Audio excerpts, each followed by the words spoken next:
ਜੋ ਸਿੰਘ ਜੀ ਅਗਲੀ ਜਿਹੜੀ ਆਪਾਂ ਗੱਲਬਾਤ ਕਰਦੇ ਹਾਂ ਵੀ ਹਾਲਾਤ ਕਿੱਦਾਂ ਦੇ ਜਿਹੜੇ ਉਹ ਬਣੇ ਆ ਬੀਤੇ ਵੀਕਐਂਡ ਦੇ ਉੱਤੇ ਜੋ ਭਾਰਤ ਵਿੱਚ ਝਾਰਖੰਡ ਦੇ ਵਿੱਚ ਵਾਪਰਿਆ ਜਿਹੜੀ ਸਪੈਨਿਸ਼ ਮੂਲ ਦੀ ਬੀਬੀ ਦੇ ਨਾਲ ਜਿਹੜਾ ਉਹ ਜਬਰ ਜਨਾਹ ਹੋਇਆ। ਕਿੰਨੇ ਲੋਕਾਂ ਨੇ ਮਿਲ ਕੇ ਜਬਰ ਜਨਾਹ ਕੀਤਾ। ਉਹ ਤਾਂ ਜੇ ਦੇਖਿਆ ਜਾਵੇ ਤਾਂ ਭਾਰਤ ਦੇ ਵਿੱਚ ਇਹ ਕੋਈ ਖਬਰ ਨਵੀਂ ਨਹੀਂ ਹੈਗੀ। ਆਪਣੇ ਆਪ ਨੂੰ ਉਹ ਚਾਹੇ ਵਿਸ਼ਵ ਗੁਰੂ ਆਖੇ, ਆਪਣੇ ਆਪ ਨੂੰ ਉਹ ਜਿੱਡੀ ਮਰਜ਼ੀ ਇਕੋਨਮੀ ਜਿਹੜੀ ਉਹ ਆਖੇ, ਪਰ ਉੱਥੇ ਦੇ ਲੋਕਾਂ ਦੇ ਮਨਾਂ ਦੇ ਵਿੱਚ ਇੱਦਾਂ ਦੀਆਂ ਜਿਹੜੀਆਂ ਚੀਜ਼ਾਂ ਆ ਉਹ ਕਾਮਨ ਹੀ ਦੇਖੀਆਂ ਜਾਂਦੀਆਂ। ਇਹ ਵੀ ਹਰਜੋਤ ਸਿੰਘ ਜੀ ਮਸਲਾ ਤਾਂ ਬਣਿਆ ਵੀ ਇਹ ਬੀਬੀ ਬਾਹਰਲੇ ਮੁਲਕ ਦੀ ਸੀਗੀ ਜਿਹੜੀ ਸੈਰ ਸਪਾਟਾ ਕਰਨ ਆਈ ਸੀ।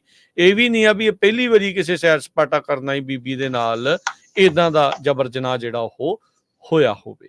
ਹੁਣ ਦੁਨੀਆ ਭਰ ਦੇ ਵਿੱਚ ਇਸ ਪੂਰੇ ਇੰਸੀਡੈਂਟ ਦੀ ਕੜੇ ਸ਼ਬਦਾਂ ਦੇ ਵਿੱਚ ਨਿੰਦਾ ਹੋ ਰਹੀ ਆ, ਪਰ ਜੇ ਦੇਖਿਆ ਜਾਵੇ ਜਿੱਥੇ ਦੇ ਲੋਕ ਆ, ਜਿੱਥੇ ਦੇ ਉਹ ਮੀਡੀਆ ਆ ਜਿਹੜੇ ਉੱਥੇ ਬੈਠੇ ਜਿਨ੍ਹਾਂ ਨੇ ਲੋਕਾਂ ਨੂੰ ਦੱਸਣਾ ਆ ਵੀ ਕੀ ਹੋ ਰਿਹਾ ਤੇ ਕਿਵੇਂ ਹੋ ਰਿਹਾ, ਉਹ ਅੰਬਾਨੀਆਂ ਦੇ ਵਿਆਹ ਦੇ ਵਿੱਚ ਐਸਾ ਜਿਹੜਾ ਉਹ ਰੁੱਝਾ ਆ। ਕੌਣ ਆ ਰਿਹਾ, ਕਿੰਨੇ ਕਿਹੜੀ ਡਰੈਸ ਪਾਈ ਆ, ਕਿੰਨੇ ਠੁਮਕੇ ਲਾਏ, ਕਿੰਨੇ ਨੱਚਿਆ ਆ, ਕੌਣ ਕੌਣ ਉੱਥੇ ਆ ਰਿਹਾ, ਕਿੰਨੇ ਅਮੀਰ ਬੰਦੇ ਆ ਗਏ, ਕਿਹੜਾ ਕਿਹੜਾ ਗੋਰਾ ਆ ਗਿਆ, ਉਹ ਅੰਬਾਨੀਆਂ ਦੇ ਵਿਆਹ ਦੇ ਵਿੱਚ ਐਸੇ ਰੁੱਝੇ ਆ। ਇਸ ਸੰਵੇਦਨਸ਼ੀਲ ਮੁੱਦੇ ਦੇ ਉੱਤੇ ਕੋਈ ਗੱਲ ਕਰਕੇ ਹੀ ਉੱਥੇ ਰਾਜੀ ਨਹੀਂ ਹੈਗਾ। ਆਪਣੇ ਆਪ ਨੂੰ ਜਿੰਨੀਆਂ ਪੱਟ ਤੇ ਮਰਜ਼ੀ ਥਾਪੀਆਂ ਮਾਰ ਕੇ ਜੋ ਮਰਜ਼ੀ ਭਾਰਤ ਵਾਲੇ ਆਖੀ ਜਾਣ, ਪਰ ਇਹ ਜਿਹੜਾ ਚਿਹਰਾ ਆ ਉਹਨਾਂ ਦਾ ਲਗਾਤਾਰ ਨੰਗਾ ਹੋ ਰਿਹਾ ਆ। ਆਪਣੇ ਆਪ ਨੂੰ ਅਮਰਜਿੰਗ ਇਕੋਨਮੀਜ਼, ਵਿਕਸਿਤ ਮੁਲਕ, ਨੰਬਰ 4 ਨੰਬਰ 5 ਦੀ ਇਕੋਨਮੀ ਕਹੀ ਜਾਣ, ਪਰ ਲੋਕਾਂ ਦੀ ਉੱਥੇ ਮਾਨਸਿਕਤਾ ਜਿਹੜੀ ਦਰਿੰਦਗੀ ਦੇ ਨਾਲ ਇਸ ਤਰੀਕੇ ਦੇ ਨਾਲ ਭਰੀ ਪਈ ਆ। ਕਿਸ ਤਰੀਕੇ ਦੇ ਨਾਲ ਉਸ ਬੀਬੀ ਦੇ ਨਾਲ ਜਬਰ ਜਨਾਹ ਹੋਇਆ। ਇੰਨੇ ਮੁਲਕਾਂ ਦੇ ਵਿੱਚ ਹਰਜੋਤ ਸਿੰਘ ਜੀ ਵੀ ਉਹ ਜਾ ਕੇ ਆਈ ਆ, ਹਰ ਥਾਂ ਦੇ ਉੱਤੇ ਉਹ ਮੋਟਰਸਾਈਕਲ ਦਾ ਉਹ ਦੌਰਾ ਕਰਕੇ ਆਈ ਆ, ਪਰ ਇੱਥੇ ਆ ਕੇ ਉਹ ਯੂਟਿਊਬਰ ਆ ਅੱਜਕੱਲ ਵੀ ਯੂਟਿਊਬਰ ਸੋ ਆਪਣੀ YouTube ਬਣਾਉਂਦੀ ਆ ਪੂਰੀ ਦੁਨੀਆ ਦੇ ਵਿੱਚ ਆਪਣੇ ਹਸਬੈਂਡ ਦੇ ਨਾਲ। 28 ਸਾਲਾਂ ਦੀ ਜੋ ਬੀਬੀ ਹੈਗੀ ਆ, ਨੇਪਾਲ ਦੇ ਹਜ ਜਾਣਾ ਸੀ ਉਹਨੂੰ, ਪਾਕਿਸਤਾਨ ਹੋਰ ਕਈ ਮੁਲਕਾਂ ਦੇ ਵਿੱਚ ਜਾ ਕੇ ਇੰਡੀਆ ਦੇ ਵਿੱਚ ਉਹ ਮੋਟਰਸਾਈਕਲ ਤੇ ਜਾ ਰਹੇ ਸੀ। ਜਦੋਂ ਰਾਤ ਹੋ ਗਈ ਤੇ ਉਹਨਾਂ ਨੇ ਟੈਂਟ ਲਾ ਲਿਆ ਇੱਕ ਸ਼ਹਿਰ ਦੇ ਵਿੱਚ, ਜਿੱਦਾਂ ਯੂਜ਼ਲੀ ਲਾਏ ਲੈਂਦੇ ਆ ਮੋਟਰਸਾਈਕਲ ਤੇ ਕਈ ਵਾਰੀ ਜਾਂਦੇ ਕੈਂਪਿੰਗ ਕਰਦੇ ਆ, ਤੇ ਉੱਥੇ 7 ਜਾਣਿਆਂ ਨੇ ਜਿਹੜਾ ਉਹਦੇ ਤੇ ਅਟੈਕ ਕੀਤਾ, ਰੇਪ ਕੀਤਾ। ਉਹਦੇ ਘਰ ਵਾਲੇ ਨੂੰ ਵੀ ਬਹੁਤ ਕੁੱਟਿਆ ਮਾਰਿਆ। ਕਿਸੇ ਨੇ ਉਹਦੀ ਹੈਲਪ ਨਹੀਂ ਕੀਤੀ। ਇੱਕ ਤਾਂ ਇਹ ਆ ਵੀ ਉਹਨੂੰ ਇੰਗਲਿਸ਼ ਨਹੀਂ ਆਉਂਦੀ ਸੀ, ਹਿੰਦੀ ਨਹੀਂ ਆਉਂਦੀ ਸੀ, ਸਪੈਨਿਸ਼ ਸੀ। ਅਲਟੀਮੇਟਲੀ ਉਸ ਨੂੰ ਕਿਸੇ ਤਰ੍ਹਾਂ ਜਿਹੜਾ ਆ ਡਾਕਟਰ ਦੇ ਕੋਲ ਪਹੁੰਚਾਇਆ ਗਿਆ। ਹੁਣ ਇਹ ਖਬਰਾਂ ਆ ਰਹੀਆਂ ਕਹਿੰਦੇ ਜੀ ਹੁਣ ਪੁਲਿਸ ਰਿਪੋਰਟ ਨਹੀਂ ਕਰਾਈ। ਹੁਣ ਤੁਸੀਂ ਦੱਸੋ ਵੀ ਉੱਥੇ ਜਿਹੜੀ ਪੁਲਿਸ ਰਿਪੋਰਟ ਆ ਕਿੱਦਾਂ ਹੁੰਦੀ ਹੈਗੀ ਆ, ਜਦ ਕਿ BBC ਵਾਲੇ ਅੱਜ ਰਿਪੋਰਟ ਕਰ ਰਿਹਾ ਵੀ ਮੈਜੋਰਟੀ 90% ਜਿਹੜੇ ਰੇਪ ਇੰਡੀਆ 'ਚ ਹੁੰਦੇ ਆ ਉਹ ਰਿਪੋਰਟ ਹੀ ਨਹੀਂ ਹੁੰਦੇ ਹੈਗੇ। ਸਹੀ ਗੱਲ ਜੀ। ਇਹ 2022 ਦੇ ਵਿੱਚ ਵੀ ਇਦਾਂ ਦੀ ਇਨਸੀਡੈਂਟ ਹੋਈ ਸੀ। 13 ਸਾਲਾਂ ਦੀ ਇੱਕ ਬੱਚੀ ਦਾ ਗੈਂਗ ਰੇਪ ਹੋਇਆ ਸੀ। 2021 ਚ ਇੱਕ 34 ਸਾਲਾਂ ਦੀ ਬੀਬੀ ਦਾ ਮੁੰਬਈ ਦੇ ਵਿੱਚ ਹੋਇਆ ਸੀ। ਤੇ ਗਲੋਬਲ ਹੈਡਲਾਈਨਸ ਜਿਹੜੇ ਕਹਿੰਦੇ ਨੋਟੋਰੀਅਸ ਗੈਂਗ ਰੇਪ ਤੇ ਮਰਡਰ ਇੰਡੀਅਨ ਸਟੂਡੈਂਟਸ ਦੇ ਹੁੰਦੇ, ਇੰਡੀਅਨ ਬੱਚੀਆਂ ਦੇ, ਬੀਬੀਆਂ ਦੇ ਹੁੰਦੇ ਆ, ਉਹ ਹਮੇਸ਼ਾ ਹੀ ਜਿਹੜੇ ਆ ਖਬਰਾਂ 'ਚ ਰਹਿੰਦੇ ਹੈਗੇ ਆ। ਪਰ ਇਸ ਵਾਰ ਜੋ ਇਹ ਘਿਨਾਉਣਾ ਕੰਮ ਹੋਇਆ, ਦੁਨੀਆ ਦਾ ਹਰ ਇੱਕ major newspaper, major TV channel ਨੇ ਇਸ ਨੂੰ ਰਿਪੋਰਟ ਕੀਤਾ ਹੈਗਾ। ਤੇ ਪਰ ਜਿਹੜਾ ਗੋਦੀ ਮੀਡੀਆ ਆ ਉਸ ਨੇ ਕੋਈ ਵੀ ਇਹਦੇ ਬਾਰੇ ਜਿਹੜੀ ਗੱਲ ਨਹੀਂ ਕੀਤੀ। ਉਹਨਾਂ ਦਾ ਪੂਰਾ ਜ਼ੋਰ ਇਸ ਟਾਈਮ ਸਿੱਖਾਂ ਨੂੰ ਬਦਨਾਮ ਕਰਨ ਦੇ ਲਈ, ਕਿਸਾਨਾਂ ਨੂੰ ਬਦਨਾਮ ਕਰਨ ਦੇ ਲਈ, ਮੁਸਲਮਾਨਾਂ ਨੂੰ ਬਦਨਾਮ ਕਰਨ ਦੇ ਲਈ ਲੱਗਾ ਹੋਇਆ ਹੈ। ਤੇ ਪੂਰੀ ਜਿਹੜੀ ਜ਼ਹਿਰ ਆ ਉਹ ਇੰਡੀਆ ਦੇ ਵਿੱਚ ਉੱਥੇ ਦੇ ਪੋਲੀਟੀਸ਼ੀਅਨ ਵੱਲੋਂ, ਉੱਥੇ ਦੇ ਜਿਹੜਾ ਰਾਮ ਰਾਜ ਬਣਾਉਣ ਵਾਲਾ ਉਹਦੇ ਵੱਲੋਂ ਫੈਲਾਈ ਜਾ ਰਹੀ ਹੈਗੀ ਆ। ਤੇ ਜੋ ਲੋਕ ਆ ਹੁਣ ਇਹ ਜੋ ਬੀਬੀ ਤੇ ਉਹਦਾ ਹਸਬੈਂਡ ਆ, ਜੋ 28 ਸਾਲਾਂ ਦੀ ਇਹ ਲੇਡੀ ਸੀ ਤੇ ਉਹਦਾ ਹਸਬੈਂਡ, ਉਹ ਆਪਣੇ ਜਿਹੜੇ ਬ੍ਰਾਜ਼ੀਲ ਦੇ TV ਚੈਨਲ ਤੇ ਦੱਸਦੇ ਆ ਵੀ ਉੱਥੇ ਕਿਸੇ ਨੂੰ ਜਾਣਾ ਨਹੀਂ ਚਾਹੀਦਾ ਇੰਡੀਆ ਦੇ ਵਿੱਚ। ਤੇ ਇੰਨਾ ਕਹਿੰਦੇ ਤੁਸੀਂ ਸ਼ਰੇਆਮ ਜਦੋਂ ਤੁਹਾਡੇ ਸਾਹਮਣੇ ਤੁਹਾਡੀ ਵਾਈਫ ਦਾ ਰੇਪ ਕਰ ਰਹੇ ਹੋਣ 7 ਬੰਦੇ, ਤੇ ਤੁਹਾਡੇ ਗਲ ਦੇ ਉੱਤੇ, ਗਰਦਨ ਦੇ ਉੱਤੇ ਚਾਕੂ ਰੱਖੇ ਹੋਣ, ਤੇ ਤੁਸੀਂ ਕੀ ਕਰੋਗੇ? ਕਹਿੰਦੇ ਜੀਂਦੇ ਅਸੀਂ ਜਿਹੜੇ ਆ ਉਹ ਡੈਡ ਆਪਣੇ ਆਪ ਨੂੰ ਸਮਝ ਰਹੇ ਸੀ। ਬਿਲਕੁਲ ਇਹ ਕੋਈ ਨਵੀਂ ਘਟਨਾ ਨਹੀਂ ਵੀ ਉੱਥੇ ਦਾ ਇਹ ਹੋਇਆ। ਹੁਣ ਦੇਖੋ ਕੁੱਤੇ ਵਾਂਗੂ ਪਰੇਡ ਕਰ ਰਹੇ ਆ ਉਹਨਾਂ ਲੋਕਾਂ ਦੀ ਜਿਨ੍ਹਾਂ ਨੂੰ ਹੁਣ ਰੱਸੀਆਂ ਬੰਨ੍ਹ ਕੇ ਸੋ ਕਾਲਡ ਜਿਹੜੇ ਅਪਰਾਧੀ ਉਹਨਾਂ ਨੂੰ ਫੜਿਆ। ਵੀ ਭਾਈ ਉੱਥੇ ਦੇ ਲੋਕਾਂ ਦੇ ਮਨਾਂ ਦੀ ਮਾਨਸਿਕਤਾ ਬਣੀ ਕੀ ਪਈ ਆ। ਹਾਲਾਤ ਇੰਨੇ ਜਿਹੜੇ ਉਹ ਬਦ ਤੋਂ ਬੱਤਰ ਜਿਹੜੇ ਉਹ ਬਣੇ ਪਏ ਆ।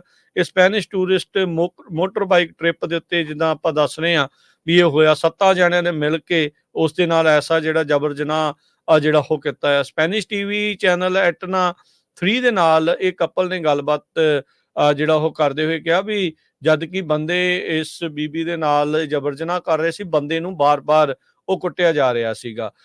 ਹੁਣ ਕਹਿੰਦੇ ਆ ਜੀ ਅਸੀਂ ਸਟ੍ਰਿਕਟ ਪਨਿਸ਼ਮੈਂਟ ਦੇਵਾਂਗੇ, ਸਵਾਹ ਪਨਿਸ਼ਮੈਂਟ ਜਿਹੜੀ ਉਹ ਦੇਣੀ ਆ। 2022 ਦੇ ਆંકੜੇ ਦੱਸਦੇ ਜਾਈਏ ਤਾਂ ਭਾਰਤ ਵਿੱਚ 90 ਬਲਾਤਕਾਰ ਹਰ ਦਿਨ ਜਿਹੜੇ ਉਹ ਹੋ ਰਹੇ ਆ, ਤੇ ਇਹ ਦੇਖੋ ਵੀ ਜਿਹੜੇ ਰਿਪੋਰਟ ਨਹੀਂ ਹੋ ਰਹੇ ਉਹ ਕਿੰਨੇ ਜਿਹੜੇ ਹੋਣਗੇ।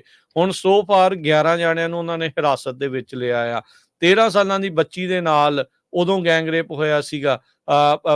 ਪੁਲਿਸ ਅਫਸਰ ਨੂੰ ਅਰੈਸਟ ਕੀਤਾ ਗਿਆ ਸੀਗਾ 2022 ਦੇ ਵਿੱਚ।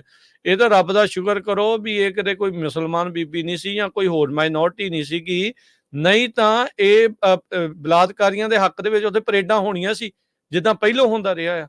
ਬਿਲਕਿਸ ਬਾਨੋ ਦੇ ਮਾਮਲੇ 'ਚ ਦੇਖ ਲਓ, ਹੋਰ ਪਤਾ ਨਹੀਂ ਕਿੰਨੇ ਅਣਗਿਣਤ ਉੱਥੇ ਅਜਿਹੇ ਕਾਂਡ ਜਿਹੜੇ ਹੋ ਚੁੱਕੇ ਆ। 2021 ਦੇ ਵਿੱਚ ਇੱਕ 34 ਸਾਲਾਂ ਦੀ ਬੀਬੀ ਮੁੰਬਈ ਦੇ ਵਿੱਚ ਉਹਨੂੰ ਰੇਪ ਕੀਤਾ ਗਿਆ, ਬਾਅਦ 'ਚ ਟਾਰਚਰ ਕੀਤਾ ਗਿਆ, ਉਸਦੀ ਮੌਤ ਹੋ ਗਈ ਸੀਗੀ। ਇੱਕ ਸਟੂਡੈਂਟ ਦਾ, ਇੰਡੀਅਨ ਸਟੂਡੈਂਟ ਦਾ ਉਦੋਂ 2012 ਦੇ ਵਿੱਚ ਜਿਹੜਾ ਉਹ ਗੈਂਗ ਰੇਪ ਹੋਇਆ ਸੀ ਤੇ ਬਾਅਦ 'ਚ ਮਰਡਰ ਹੋਇਆ ਸੀ। ਜੋਤੀ ਸਿੰਘ 23 ਸਾਲਾਂ ਦੀ ਸਟੂਡੈਂਟ ਸੀਗੀ, ਉਸ ਦੇ ਨਾਲ 5 ਜਾਣਿਆਂ ਨੇ ਦਰਿੰਦਗੀ ਕੀਤੀ ਸੀ ਸਕੂਲ ਦੀ, ਨਵੀਂ ਦਿੱਲੀ ਦੀ ਜਿਹੜੀ ਆ ਉੱਤੇ ਬੱਸ ਦੇ ਵਿੱਚ। ਡੈਥ ਪੈਨਲਟੀ ਤੁਸੀਂ ਜੋ ਮਰਜ਼ੀ ਜਿਹੜੀ ਉਹ ਮੰਗੀ ਜਾਓ, ਪਰ ਲੋਕਾਂ ਦੇ ਮਨਾਂ ਦੇ ਵਿੱਚੋਂ, ਮਾਨਸਿਕਤਾ ਦੇ ਵਿੱਚੋਂ ਇਹ ਜਿਹੜਾ ਉਹ ਤੁਸੀਂ ਕਦੋਂ ਕੱਢ ਸਕੋਗੇ, ਇਹ ਵੇਖਣ ਵਾਲੀ ਗੱਲ ਆ। ਜਦੋਂ ਤੁਸੀਂ ਦੇਖੋ ਉੱਥੇ ਲੋਕਾਂ ਦੇ ਮਨਾਂ ਦੇ ਵਿੱਚ ਨਫ਼ਰਤ, ਹਿੰਸਾ ਤੇ ਇਦਾਂ ਦੀ ਉਤੇਜਨਾ ਭਰੀਆਂ ਜਿਹੜੀਆਂ ਚੀਜ਼ਾਂ ਜਦੋਂ ਤੁਸੀਂ ਭਰਦੇ ਆ ਤਾਂ ਫਿਰ ਉਹ ਇਵੈਂਚੁਅਲੀ ਇਸ ਪਾਸੇ ਆ। ਕੋਰੀਆ ਦੀਆਂ ਹਰਜੋਤ ਸਿੰਘ ਜੀ ਬੀਬੀਆਂ ਗਈਆਂ ਜਿਹੜੀਆਂ ਬਲੌਗਰ ਸੀਗੀਆਂ ਟਵਿਚ ਦੀਆਂ, ਉਹਨਾਂ ਦੇ ਨਾਲ ਜੋ ਕੁਛ ਉੱਥੇ ਕਾਂਡ ਹੋਏ ਉਹ ਰਾਜਸਥਾਨ ਜੋਧਪੁਰ ਵਾਲੇ ਪਾਸੇ ਗਈਆਂ। ਉਹ ਬੰਦੇ ਜਿਹੜੇ ਧੱਕੇ ਦੇ ਨਾਲ ਹੀ ਤੁਸੀਂ ਹਿਸਾਬ ਲਾ ਲਓ ਵੀ ਜੱਫੀਆਂ ਪਾਈ ਜਾਣ। ਹੁਣ ਬੰਦਾ ਦੱਸ ਵੀ ਨਹੀਂ ਸਕਦਾ ਵੀ ਉੱਥੇ ਕੀ ਜਿਹੜਾ ਉਹ ਹੋ ਰਿਹਾ। ਇੱਕ ਥਾਂ ਤੇ ਨਹੀਂ, ਭਾਰਤ ਦੇ ਕਿੰਨੇ ਹਿੱਸਿਆਂ ਦੇ ਵਿੱਚ ਇਹ ਸਾਰਾ ਕੁਝ ਹੋ ਰਿਹਾ। ਤੇ ਉੱਤੋਂ ਜਿਹੜੀ ਆਪਾਂ ਗੱਲ ਕਰ ਰਹੇ ਆ ਵੀ ਨਲਾਇਕੀ ਉੱਥੇ ਐਡੀ ਆ ਵੀ ਜਿਹੜੇ ਮੀਡੀਆ ਨੇ ਇਸ ਦਾ ਮਸਲਾ ਬਣਾਉਣਾ ਆ, ਉਹ ਇਸ ਟਾਈਮ ਉੱਥੇ ਤਲੀਆਂ ਦੇ ਵਿੱਚ ਜਿਹੜਾ ਉਹ ਵਿਛਿਆ ਪਿਆ ਆ ਵੀ ਬਸ ਸਾਡੀ ਫੋਟੋ, ਸਾਡੀ ਵੀਡੀਓ ਕਿਤੇ ਕੋਈ ਅੰਬਾਨੀ ਦੇ ਵਿਆਹ ਵਾਲੀ ਜਿਹੜੀ ਉਹ ਵਾਇਰਲ ਹੋ ਜੇ, ਆਖੇ ਜੀ ਹਾਥੀ ਰੱਖਿਆ ਜੇ ਉਹਨੇ, ਉਹ ਕੀਤਾ ਆ। ਹੁਣ ਜਾਮਨਗਰ ਵਰਗਾ ਜਿਹੜਾ 에ਅਰਪੋਰਟ ਜਿਹੜਾ ਬਾਰਡਰ ਦੇ ਨਜ਼ਦੀਕ ਆ, ਉੱਥੇ 3-3 ਮਿਨਿਸਟਰੀਆਂ ਤੋਂ ਹਰੀਆਂ ਝੰਡੀਆਂ ਲੈ ਕੇ ਕਸਟਮ ਵੀ ਔਨ ਕਰਾ ਲਿਆ, ਸਭ ਕੁਝ ਕਰਾ ਲਿਆ, ਤਾਂ ਜੋ ਵਿਆਹ ਦੇ ਵਿੱਚ ਆ ਰਹੇ ਮਹਿਮਾਨਾਂ ਨੂੰ ਦੂਰ ਨਾ ਕਿਤੇ ਜਹਾਜ਼ ਦੇ ਵਿੱਚ ਉਤਰਨਾ ਪੈ ਜੇ। ਤੇ ਇੱਥੇ ਸਾਡੇ ਜਿਹੜੇ ਪਾਸੇ ਵਾਲੇ ਆ 에ਅਰਪੋਰਟ, ਉਹਨਾਂ ਨੂੰ ਚੱਲਣ ਤੱਕ ਨਹੀਂ ਜਿਹੜਾ ਉਹ ਦਿੱਤਾ ਜਾਂਦਾ। ਤੁਸੀਂ ਹਿਸਾਬ ਲਾ ਲਓ ਵੀ ਕੀ ਕੁਛ ਜਿਹੜਾ ਉੱਥੇ ਚੱਲ ਰਿਹਾ ਹੈਗਾ। ਜੀ, ਸੋ ਕੱਲਾ ਹੁਣ ਨਹੀਂ, ਤੁਸੀਂ ਹੁਣ ਵੀ ਦੇਖੋ ਜਿੱਥੇ ਬਹੁਤ ਸਾਰੇ ਟਵਿੱਟਰ ਦੇ ਉੱਤੇ, ਇੰਸਟਾਗ੍ਰਾਮ ਦੇ ਉੱਤੇ ਜਿਹੜੀਆਂ ਉਹਨਾਂ ਦੀਆਂ ਫੋਟੋਆਂ ਸ਼ੇਅਰ ਕੀਤੀਆਂ ਜਾਂਦੀਆਂ, ਉਹਨਾਂ ਦੇ ਥੱਲੇ ਕਮੈਂਟ ਪੜ੍ਹ ਕੇ ਦੇਖੋ, ਕਹਿੰਦੇ ਇਹਦੇ ਨਾਲ ਤਾਂ ਇਹਦਾ ਰੇਪ ਹੋਣਾ ਹੀ ਸੀ। ਤੇ ਇਹ ਜਿਹੜੀ ਸਿਚੁਏਸ਼ਨ ਆ, ਸੋ ਆਪਣੇ ਵੀ ਮੈਂ ਦੇਖਦਾ ਵੀ ਬਹੁਤ ਸਾਰੇ ਭੈਣ ਭਰਾ ਜਿਹੜੇ ਆ ਉਹ ਇਸ ਹਸਬੈਂਡ ਵਾਈਫ ਦੀਆਂ ਫੋਟੋਆਂ ਸ਼ੇਅਰ ਕਰੀ ਜਾਂਦੇ ਆ, ਹਨਾ ਵੀ ਇਹ ਸ਼ਰਮ ਚਾਹੀਦੀ ਆ ਆਪਾਂ ਨੂੰ ਕਿਸੇ ਦੀ। ਜੇ ਸਾਡੇ ਕਿਸੇ ਧੀ ਭੈਣ ਕੁੜੀ ਨਾਲ ਏਦਾਂ ਹੋਵੇ, ਅਸੀਂ ਫੋਟੋਆਂ ਸ਼ੇਅਰ ਕਰਾਂਗੇ? ਜਿਹੜੀ ਮਾਨਸਿਕਤਾ ਆ ਨਾ, ਉਹ ਬਹੁਤ ਜ਼ਿਆਦਾ ਜਿਹੜੀ ਲੋਕਾਂ ਦੀ ਇਸ ਟਾਈਮ ਡਾਊਨ ਦਾ ਡਰੇਨ ਗਈ ਹੋਈ ਹੈਗੀ ਆ।